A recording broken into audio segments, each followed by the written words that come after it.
Now we will study the image formation by two mirrors that are placed perpendicular to each other.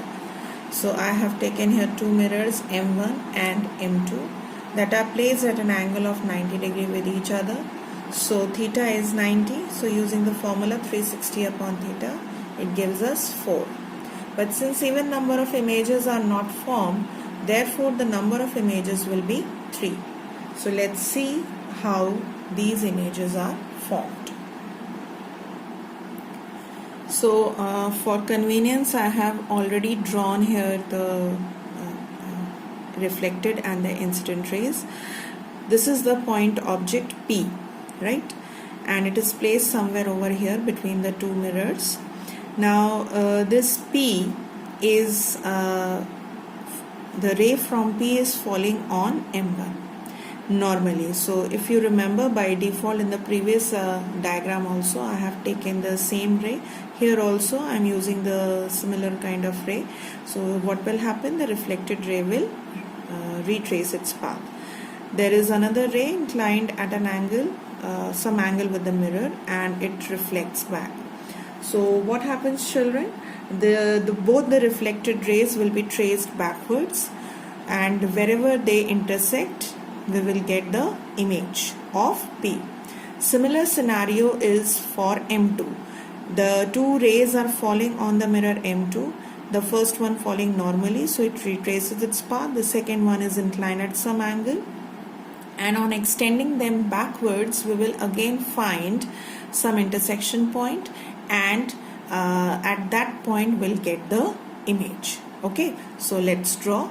And remember, we always draw the rays backwards with dotted line, because that portion is imaginary. Okay.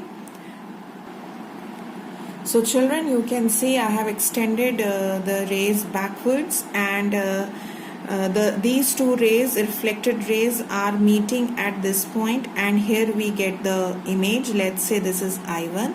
Similarly, these two rays on extending backwards, reflected rays definitely extending backwards, we get the intersection point over here, and let's say we get the second image I2 here.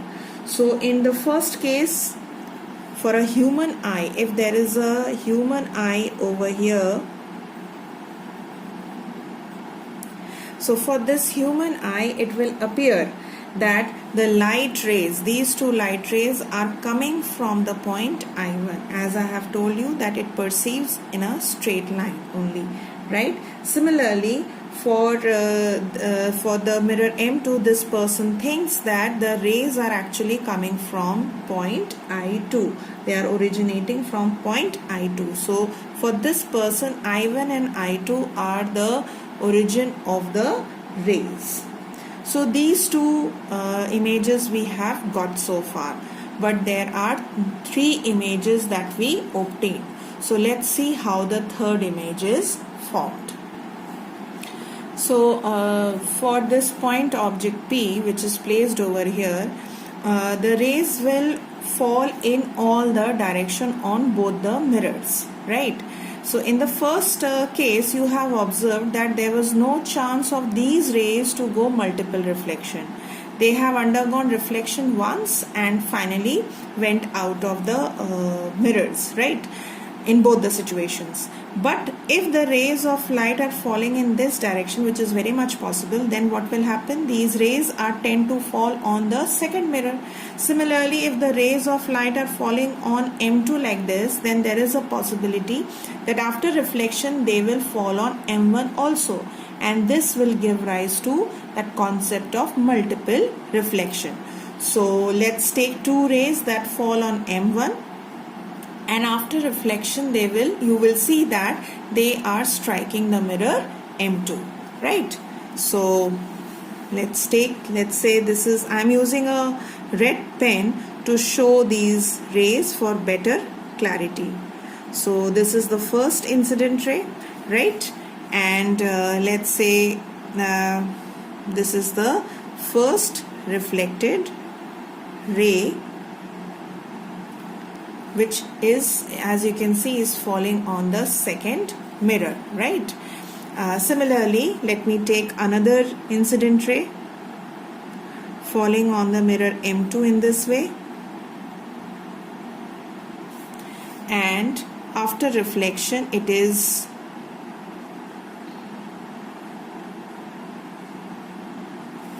falling on the mirror M2 in this way, right? So now what next? There is a reflection taking place over here. That means there will be image formation. How image will be formed? Image will be formed by extending these two reflected rays backwards. Now, if you remember, we have studied that for M2, these two are the incident rays, right? So from this point of view, these two reflected rays will appear to come from somewhere else, right? And since these are the incident rays for M2, so let's see from where do they appear to come from. On extending backwards, what we find that these two rays actually appear to come from the point I1. See, right?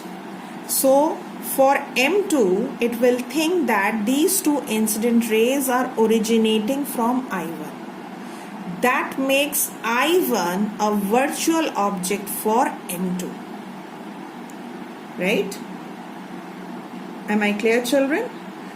Since on extending these two reflected rays backwards, they meet at I1, so I1 acts as a virtual object for M2. When these reflected rays, which are actually the incident rays on M2, they will also undergo reflection again. So whenever reflection takes place, there is again an image formation. So that means this M2 will form an image for the object I1. Okay, and this I1 is itself the image of the object P. Okay, so let me draw the second reflected rays, which are actually the reflected rays of M2 for the incident rays which are falling on this mirror.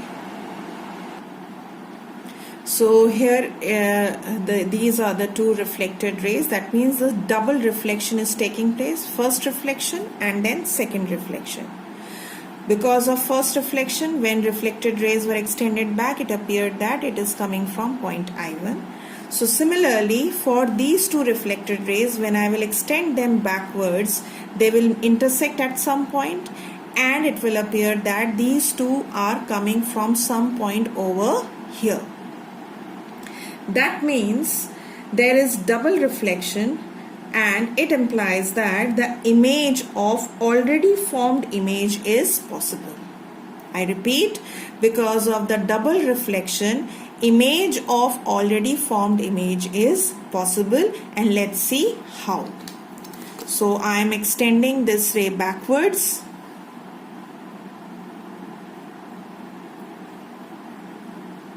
With dotted line, obviously, and this one also.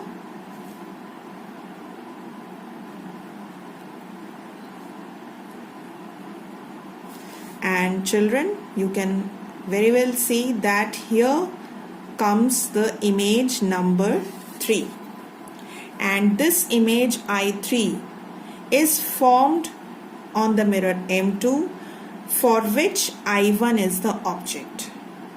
I1 is the image, is in turn the image of the object P. And why is this happening? This is just because of reflection taking place multiple times. First, then second. First surface causes the rays to meet. Second surface also causes rays to meet. Okay? So I repeat what is happening here. When the two rays are falling on M1 mirror and then they are getting reflected, it appears that these two reflected rays are coming from I1. So the reflected ray which appears to come from I1 acts as an object for M2. Why? Because these two rays appear to originate from I1, and therefore this is acting as object for M2. Fine. So this means that now what happens again on the surface of M2? The reflection is taking place and there is double reflection, which means that image of already formed image is possible. So that means on extending these two reflected rays backwards, we get image at I3, which is the image of the virtual object I1.